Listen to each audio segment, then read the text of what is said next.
Good morning, everyone. Welcome to Equity in HR 2024. Can't believe it's already here. For those of you who have attended our 3 previous annual conferences, welcome back. For any newbies, welcome. This is Equity in HR again. It's hosted by Diverse Talent. Diverse Talent is an executive human resource management and placement firm. We are nationally located, and we do help companies that are looking to bridge the gap of equity inclusion into the HR space and really assist in promoting an efficient work culture internally and externally. We have some great sessions today, all virtual. All sessions can be found in your agenda center of your WOVA app. Please don't hesitate to reach out on the WOVA app or via email if you have any questions. But our sessions are all around the questions that we've heard from you all throughout the years regarding HR. What's going on with talent retention and hiring? AI. Is AI new? How's it going to be used? How are you going to see it in your everyday life? Workplace laws and regulations, keeping up with those. Branding, that's a big thing these days, how to effectively build your brand and maintain a positive brand, and inclusive hiring, of course. This morning, we are lucky to have Miss Isha Dotson of Plant Moran to open us up. She has some great points to talk about as it relates to talent in HR and really opening us up for the day. Isha, thank you so much for joining us. Thank you so much, Greer. I am super excited to be here, and I'm the lucky one. When I received an email and a reach out from Michelle, I'm like, oh, wow, I'm honored. So I'm truly, truly excited to be here and look forward to having a great time and learning more through our speakers throughout the day, and hopefully being able to share some concepts and considerations during my portion that would be impactful for the team. Wonderful. Well, Isha, I will turn it over to you. You have the floor. Thank you so much. So who starts the session with a poll question? Hi, my name is Isha, and I have a poll question for you. So as Greer's getting this situated, what I'd like each of you to think about is, what are your goals for 2024? So when you think about your HR team, what are those goals, and focus in on the top 3. So take a second to review the list and then go in and select your top 3 goals for the year.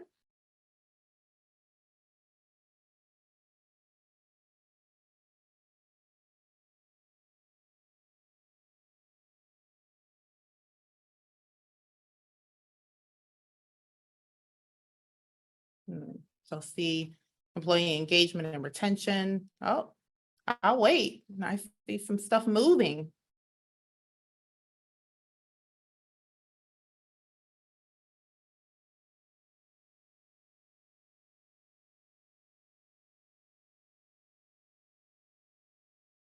Okay, so it looks like employee engagement is a big one. I want to make a note of that as we're talking.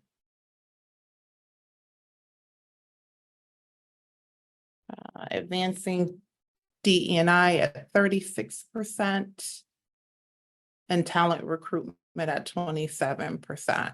So this is very helpful, and I appreciate your participation in this initial poll.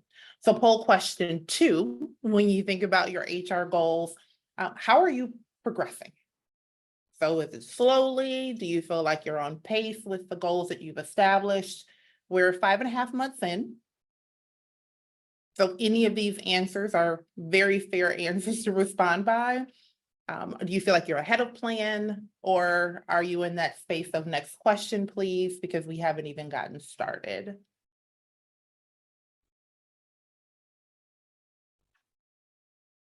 About 50-50. And quite honestly, again, we're mid-May and still have several months to go. So I think for both audiences, the slowly and on pace, you're doing it. And hopefully the content and conversation that we have today will continue to provide considerations that will aid you as you're looking to continue to advance your initiatives and goals for the year. And then my very last poll question before I kind of get into the heart of our conversation here is, how are your HR goals, or I should say, are your HR goals aligned with your organizational goals? So that would be poll question number 3.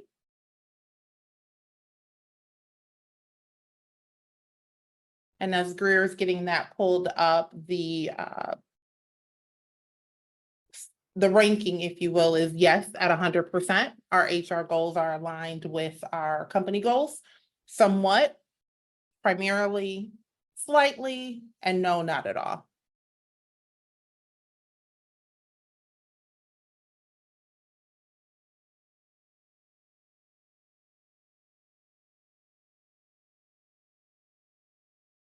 Great.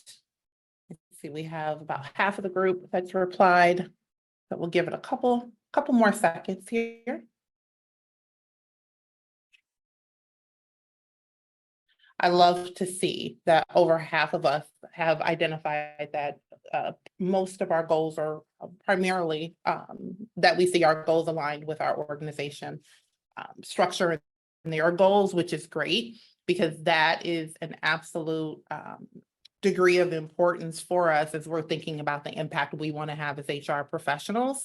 And having that alignment is so key, which I'll talk about here in a few minutes. So as we walk through not just my session, but the sessions throughout today, I encourage everyone to think about an initiative or a program that you're working on currently. What stage of development, or maybe it's in the implementation, or maybe even at the evaluation phase, but think about that initiative or program. And as you're hearing concepts and ideas from the various speakers, I encourage you to think about 4 key questions. The first question being, what is my company culture? Secondly, who are my stakeholders and my influencers? The third question, what data do I need to either support or accelerate my business case? And the last question is, what change management practices or steps do we need to take to make sure that those initiatives and that business case gets set up for success? And so as you're hearing the concepts and ideas, think through those questions and feel free, start taking notes and mapping out the initiatives that you're working on, because the hope is that you can take what you're hearing today and hopefully put into practice pretty quickly, or it's going to help you think about strengthening your business case in different ways and really moving the needle in what you're trying to do and the impact that you're trying to have.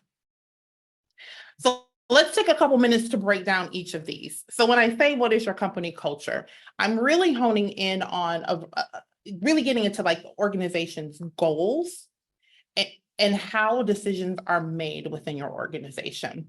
So is it typically, we see a lot of the top down, where your executive suite, your leadership team are the individuals that are driving where goals go for the year, or maybe your organization plans goals in kind of a 3-year window.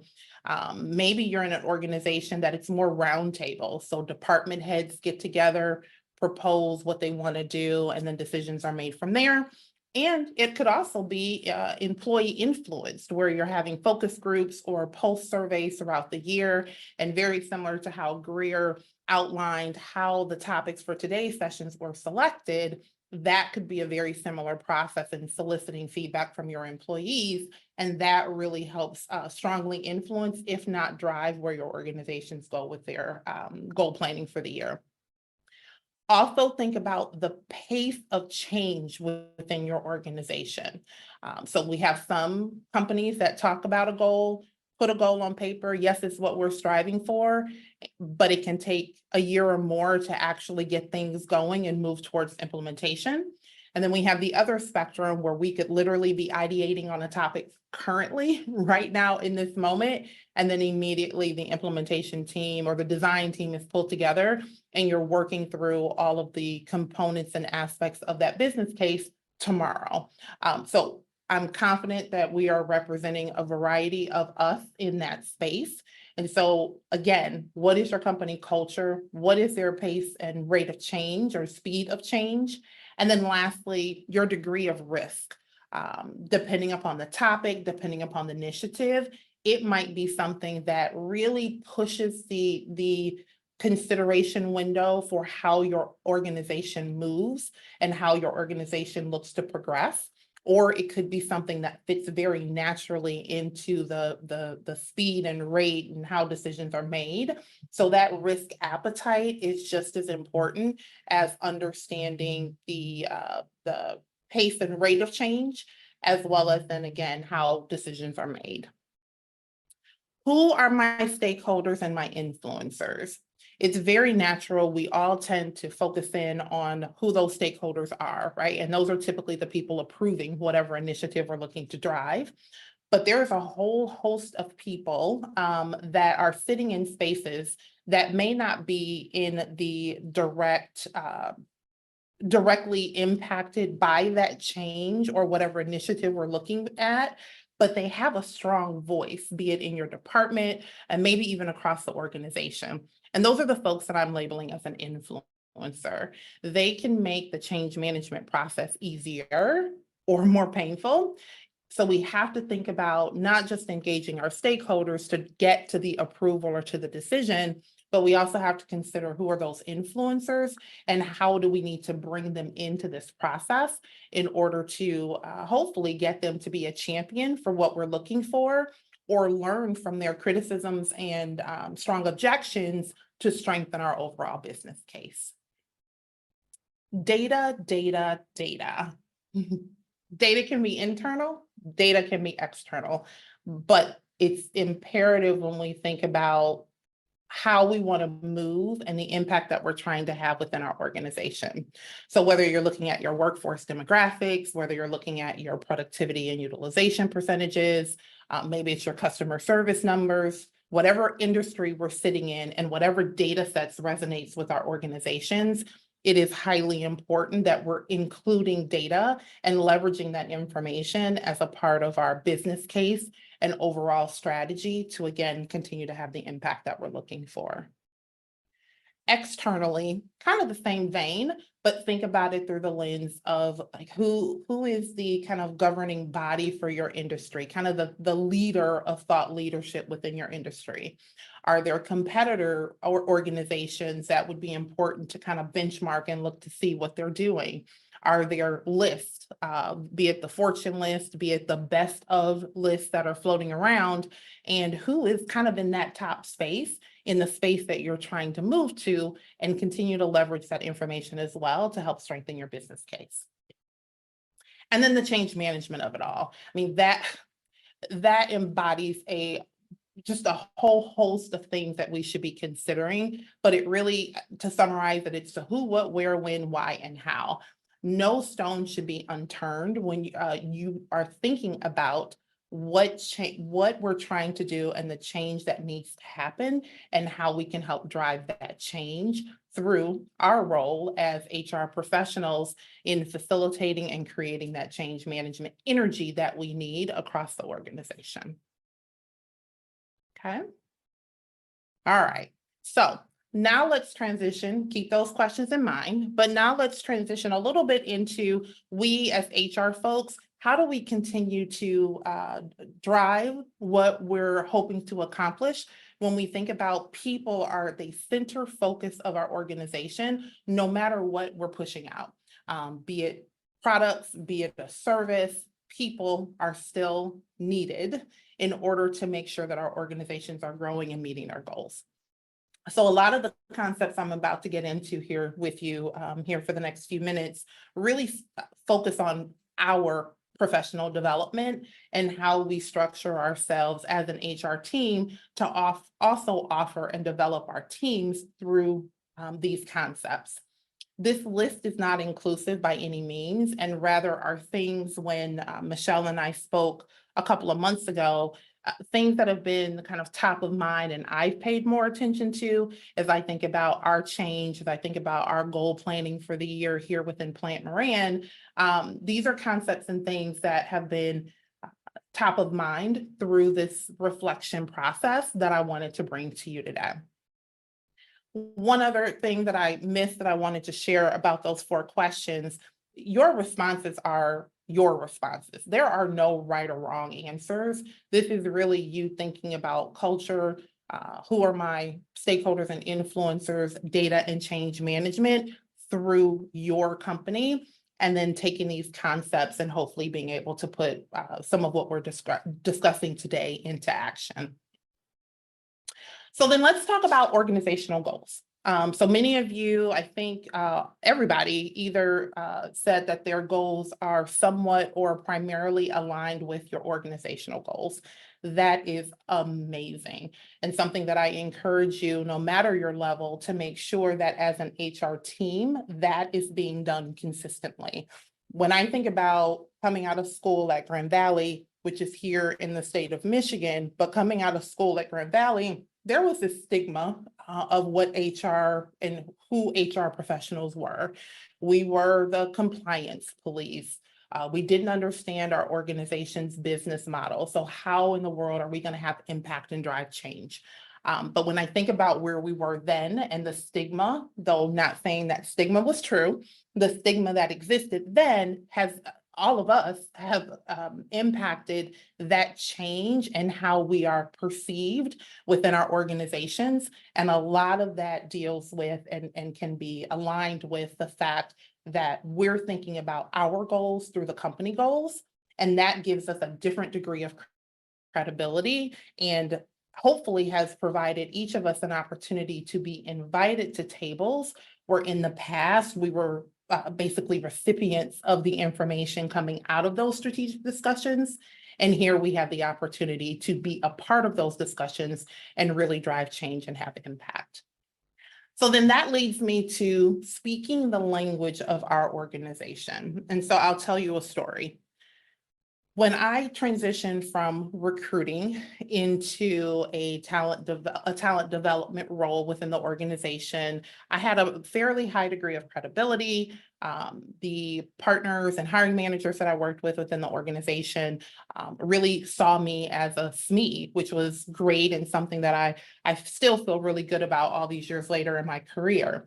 And so when I transitioned into talent development, I'd be in rooms and we're having these great conversations, not about recruiting talent, but in this space of retention and developing talent. And we get to ideating and having these brainstorming sessions, which are amazing, something that I love to do. Wish I could do more of it on a day-to-day basis, but we get into this and we're having these idea sharing, and I toss out an idea. And most times the ideas were taken and we kind of vetted them out and determined what the appropriate next step may look like. But there were also times where I throw something out that I felt like, man, this is it. And the response was so lukewarm. And the first time it happened, I just kind of shrugged it off and said, oh, okay, maybe it wasn't as great of an idea as I thought. And then the second time it happened, and in both situations, my former HR director was in the room. And the second time it happened, he, I kind of took the situation again. It happened. I got my lukewarm response. And he did this thing, which he did the first time, but he did it again in this room. And there was a moment where full transparency and hopefully safe space, I was in my feelings. I'm sitting here thinking, this is a great idea and I can see the impact and I know this is going to work. And I talk to people. But the response of those who could, my stakeholders, if you will, was so that I didn't know quite what to do with that. And so as Chris, my former HR director, was talking, he was, very gracious in making sure to acknowledge my concept or my idea. But he did something that once I got past my own feelings and really observed him in action, he was speaking to the room through their language. So let me tell you who was in the room. The same group of people that I hired for multiple years, people I had great relationships with, but all those folks were accounting and finance folks. So what Chris did to elevate my idea was to bring in data sets that I hadn't taken the opportunity to review and look at or consider or even process through to incorporate that as a part of my pitch. And so then we landed where we landed and ran into the in high degree of engagement, people building on the concept.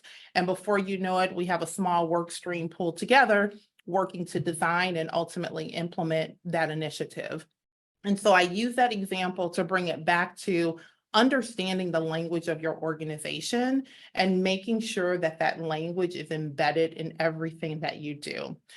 That again helps accelerate our credibility, helps our clients understand or organizations understand that we truly hear what they're working toward and or what those challenges may be.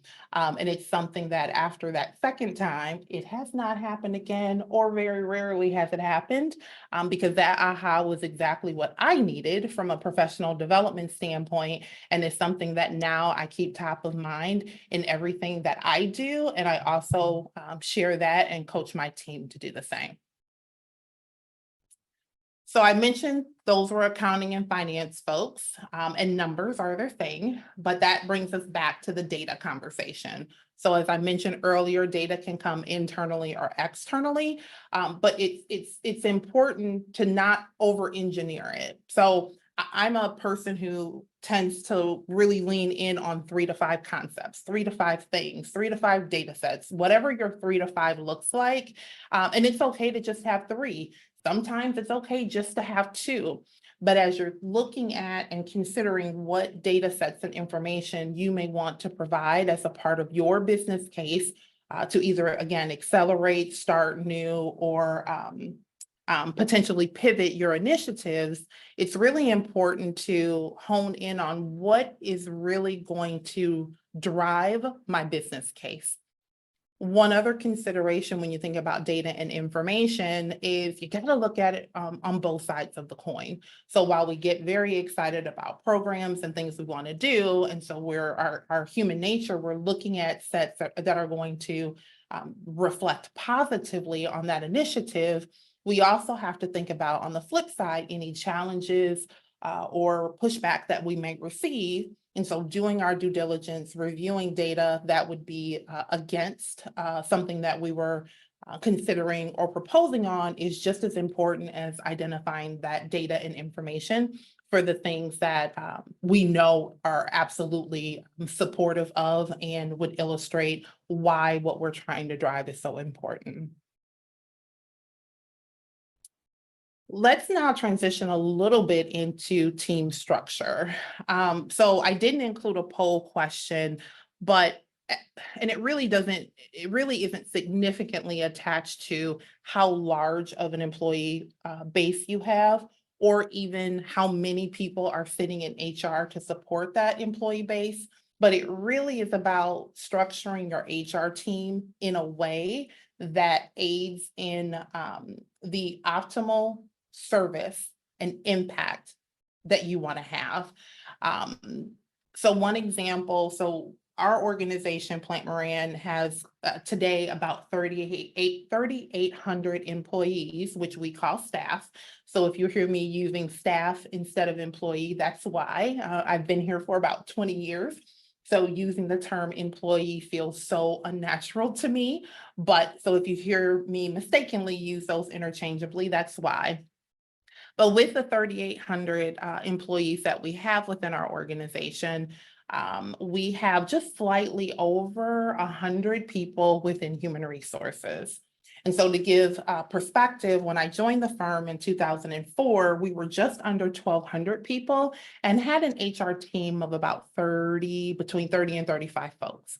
And so we've grown fairly significantly as the firm has grown, and a lot of that is centered around how we function.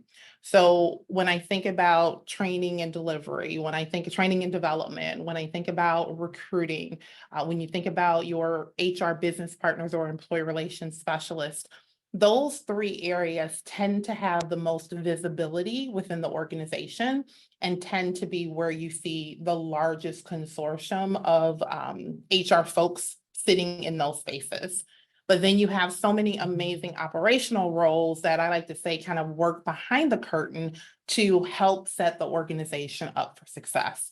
So your groups like total rewards, your benefits and compensation folks, everybody wants to get paid. But when individuals look at who are the HR people that I know, many folks may not know who the compensation or benefits person is within your organization. But I'm telling you, behind the scenes, as we all can attest, those folks are making magic happen when we think about the space of that total rewards function. When you think about HR information systems and thinking about how people data or people demographic information. So who am I?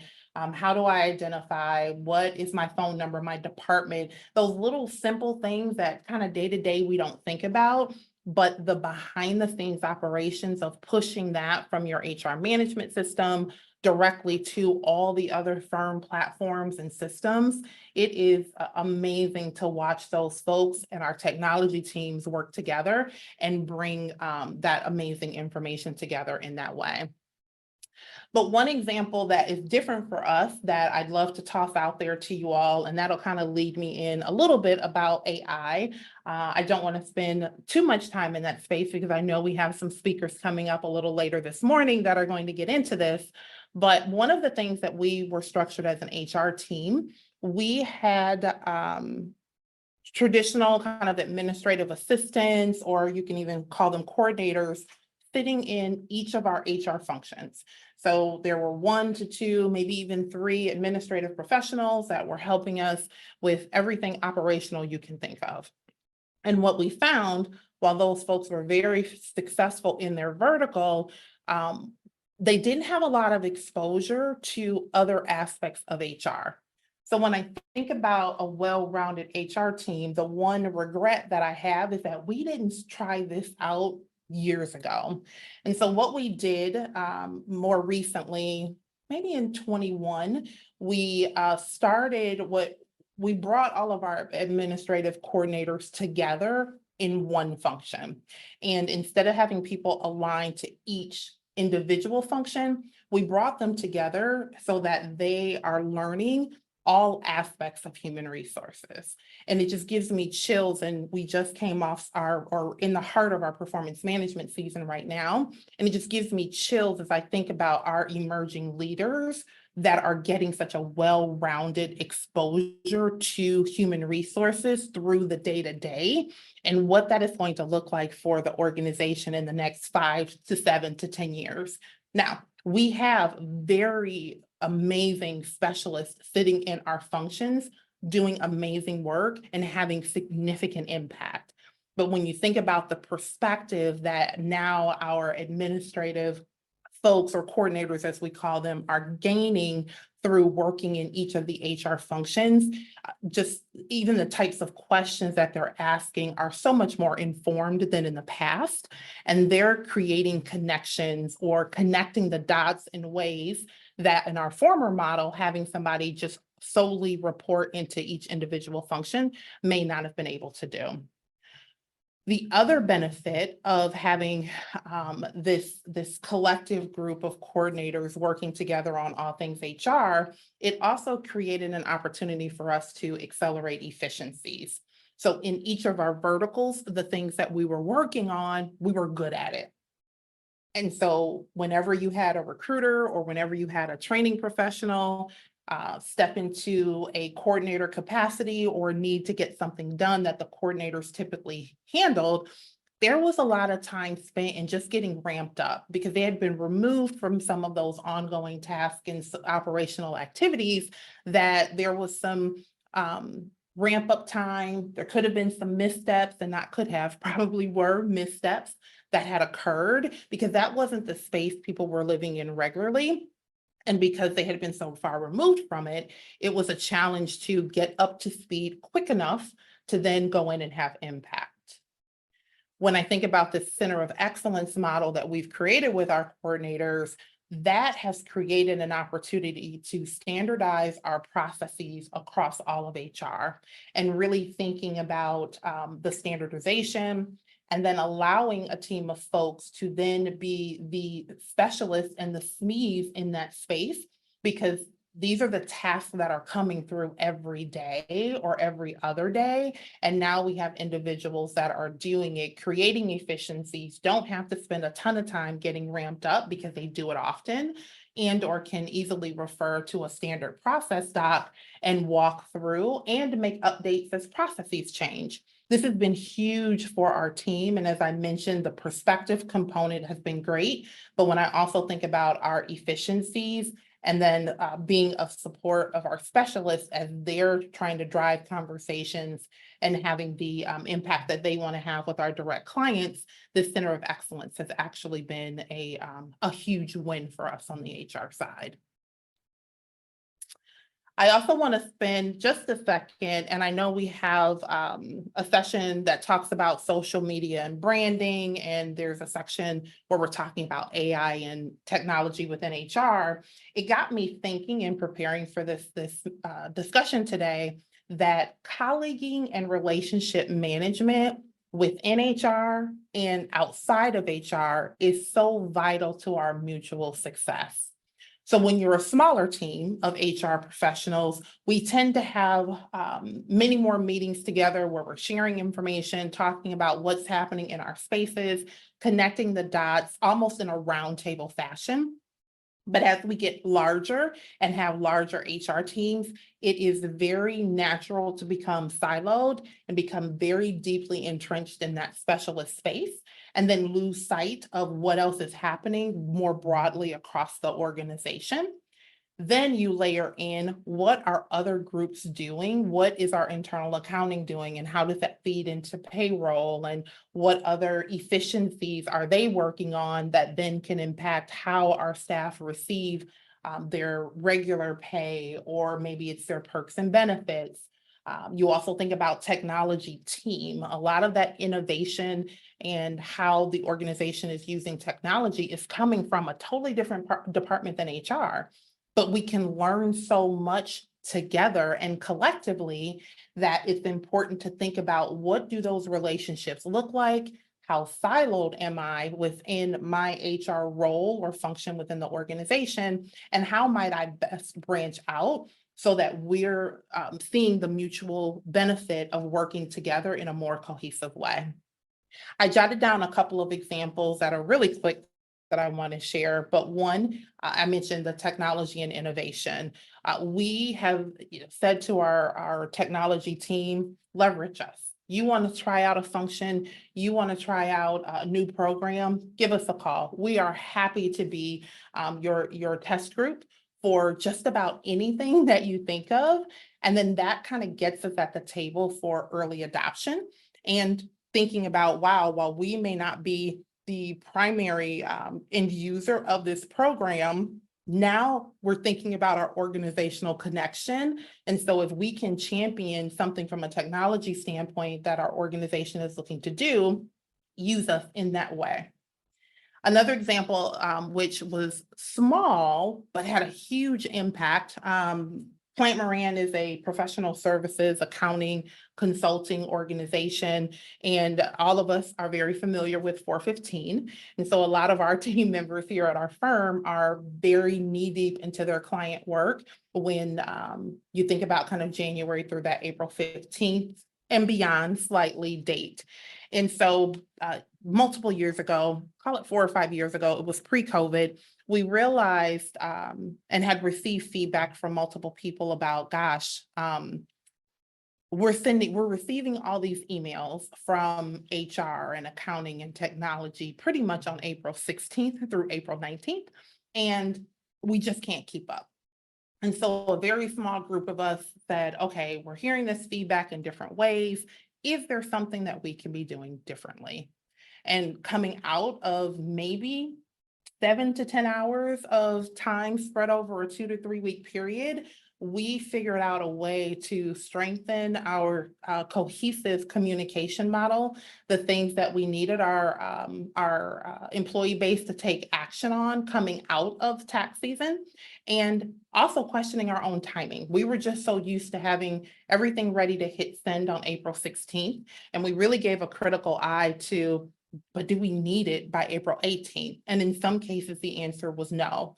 So we were able to very thoughtfully timeline what was going out, who was the primary sender, and how content could be combined so that in a lot of ways, people were taking action more consistently because they were getting far less communications from multiple people.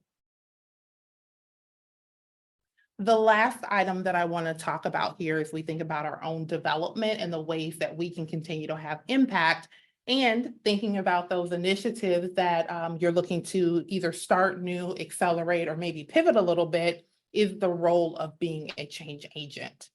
So I mentioned in those 4 questions, what is the who, what, where, when, why, and how, when you think about the change management of implementing something new or making a change. And the reality is, as HR professionals, and there aren't many organizational goals that don't directly correlate to the people within your organization, we have the opportunities to serve as the change agents for the organization. I mean, even if there are decisions made or goals or initiatives set that you don't necessarily agree with, it still doesn't mean that we shouldn't be the champions for that. And so it's important as we think about our own development in ways that we can continue to expand on not just our technical understanding, but our overall business acumen to really help accelerate and be, those change agents as things are coming down the pike from our organization. So bringing us back to our last poll question for this morning. As you think about the 4 questions that I posed earlier when we first got started, what's my company culture? Leveraging my stakeholders and my influencers, providing data, and increasing my focus on change management. What of these 4 questions do you believe that you can lean into more to either accelerate your current initiative or strengthen your business case for an initiative coming down the pike?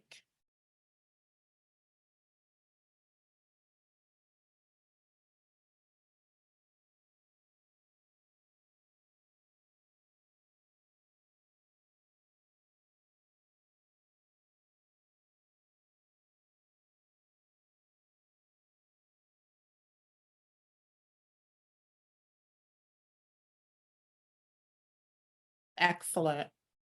Thank you so much, everybody. So we see leveraging my stakeholders and my influencers would be number 1, increased focus on change management. Number 2, providing data. 3, and understanding my company culture. Number 4. So as we get ready to kind of close out the session and open up Greer and my conversation and just some open Q&A that you all may have, just a couple of additional considerations. That influencer role is something that was an aha for me about 7 years ago. And I am on this soapbox of, hey, this is where we need to be and who are the folks that we need to bring along.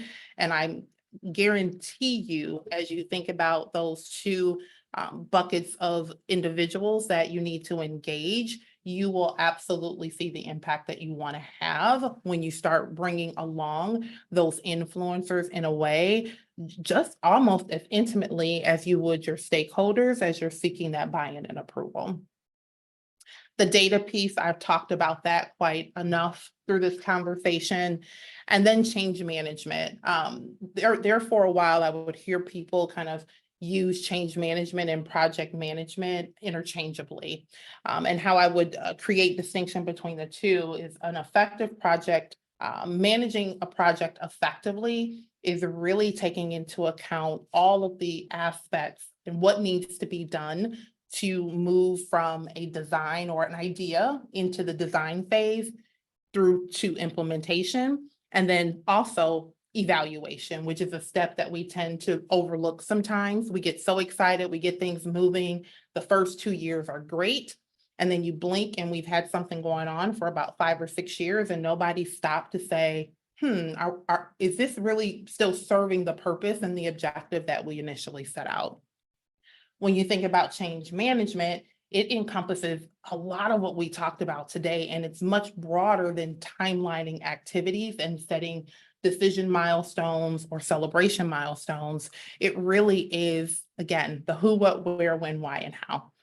So as I bring us to a close and get ready to have Greer come back and facilitate some Q&A, the one thing that I want to say in kind of my parting statements is, when you reflect back on those priorities from the very beginning of our session, if the sky was limitless for us, we would tackle everything. And the reality is the sky isn't limitless. And we do need to identify where we are and where we need to be as an organization through our organization's goals.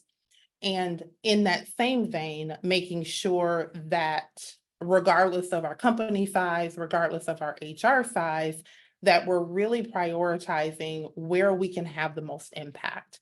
Pace is a big thing. I am an activator by nature, and so I have to remind myself of things like scope creep and what else do we have on our plate and what is truly feasible in the near term or long term, and really help my teams do the same.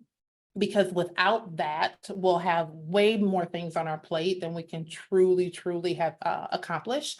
And then that will quickly diminish the impact that we're striving to have. So I truly thank you for your time and your engagement as we talked just kind of a potpourri of topics, but really thinking about the impact that we're striving to have as HR professionals. Amazing. Thank you, Isha. That was great. We do have some questions from the audience. I'll start off with, you had mentioned that you don't use the term employee. So someone had asked, what do you feel is the distinction between employee and staff? And how do you think the language impacts the way leadership interacts with the team and vice versa? That is a great question. And it's been a term that has existed within, I'm pretty certain from inception. We are celebrating our 100-year anniversary as a company, and there's not, and I shameful if I'm talking about using data, and I can't remember the actual percentage, but I'm pretty certain it's like less than 5% of organizations make it to 100-year. And so this concept of staff versus employee has been around pretty much since inception. And the distinction for us is really, as a staff person, it creates this greater sense of connection and allows us to acknowledge that we have a voice and we can have impact. Now, the trick to that is making sure that your organization structure is supportive of it. So we do have a variety of ways that our staff can share ideas, challenge the norm. We actually have awards that celebrate people for their innovative ideas and not just accepting things as they are. So that to us is the distinction between staff and employee. Employee just kind of has an undertone of, this is my job, I come, I punch in, I go home. Whereas a staff person, we're really striving to create a culture where people have a voice and truly feel like their voice can be heard. I think that's interesting too, because a lot of individuals don't see that words are so impactful and can really mean something to your team. And so that explanation is really helpful, because I think a lot of people wouldn't, I think that it would just be like, oh, well, some people use staff, some people use employee, same thing. And that's not the case. Right. Totally. And I coming in, I was an experienced hire, so I didn't grow up in professional services. I grew up in banking and financial services. And coming in and I'm thinking, okay, what's this employee staff thing? I'll figure it out when I get there. Same thing with client and customer. It was kind of the same undertone of, well, aren't they interchangeable? But when you start to kind of unravel both, it's very interesting, at least for me, from a journey standpoint. And you kind of acknowledge that it does create a distinction, but you don't think about it until you hear somebody else say it. Right. Absolutely. Another question that we have is, how do you or your organization ensure that you are equipping your staff with professional development opportunities to grow within? What advice would you give to an organization that's struggling to create growth opportunities for staff? That is an amazing question, and one that I will say, being in a leadership role within our HR structure, we haven't figured it out perfectly ourselves. Because our organization is structured that the majority of our staff population are interfacing with external clients, a lot of our internal programs and structures were created to support them. So when you think about our internal folks like HR, technology, internal accounting, our administrative teams, there were very small trainings opportunities available internally for folks. And we've shifted that momentum over the last 10 years. We have a pretty robust behavioral development program. So moving beyond that technical side of what people do and getting into core competencies like communication, leadership. And we have something formally available at every promotion opportunity within our organization. And so that's something that even within our internal groups, that in HR included, that we're responsible to take as people promote from role to role. But then when we think about as HR leaders, where do we get our technical expertise, or how do we stay abreast on what's happening in our organization's industry?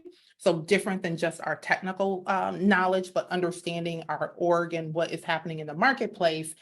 We're still working through how to do that in a more seamless way. We're highly encouraging, and we do have budget for people to attend conferences, but it's not for everybody. So, webinars and virtual conferences, or even local conferences that don't have the heavy travel cost or the $2,500 fee to attend attachment, we absolutely encourage people to do that. And we kind of manage it through each of our HR functions.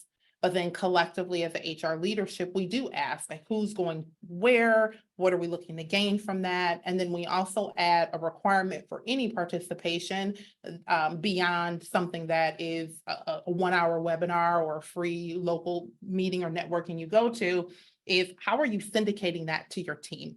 So even if you aren't the person formally going to a large conference this year, your team member who might be going is required to bring that information back and lead a segment of some form of team meeting to provide that information. So we don't have it completely mapped out. It's not this, grand formula of, we do it from point A to point C to point G. But we are very considerate of making sure that holistically our team is getting that external development on some of the larger programming, but then also highly encouraging and receptive to reimbursements for those small local activities. And then anything, COVID especially has accelerated all the free stuff out there for us. And so we encourage our people to take advantage of those opportunities as well. Wonderful. Thank you. We have time for one more question. Someone's asking, how do you prioritize and accomplish organizational goals when unexpected circumstances or initiatives take a front seat?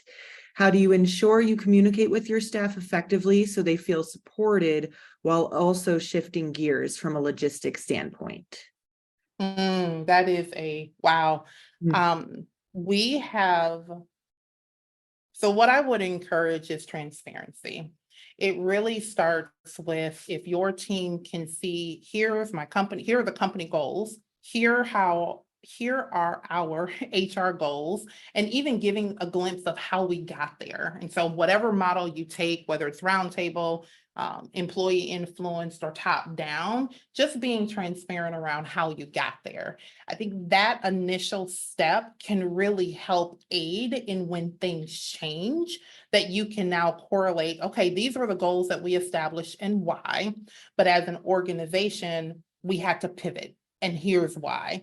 And so now people, again, kind of that staff versus employee distinction, as staff members, you're seeing behind the curtain that in many organizations, if you're not in a certain title or in a certain role, you don't necessarily have exposure in that way.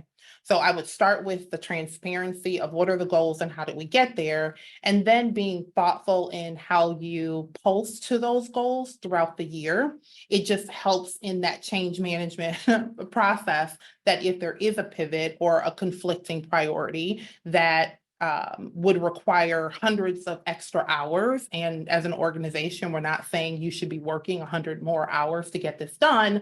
You can help people understand, here's the pivot, here's the why. Don't lose sight of what you have and what you're trying to do. Let's put it on the shelf. And I commit to you as your leader, we're going to pick this back up as soon as we work through whatever that pivot initiative has come through once we work through that. Isha, I want to thank you for this session. So insightful. What a great way to kick off the day. Attendees or participants, you can find Isha's information in the attendee portal. If you have any other questions that didn't get to be answered, please don't hesitate to reach out to her or myself. We have our next session, our first of the insights, the panelists, around talent retention. So visit your agenda center to join that. Isha, thank you so much. It was such a pleasure to hear from you today. And thank you, Plant Moran, who is also a sponsor. So you can go over to the sponsor portal as well to get some more information on them. Thank you so much for having me. It was truly an honor. Thank Have fun you. in the sessions. I'll see you all at the next one. Yes. Thank you, everyone.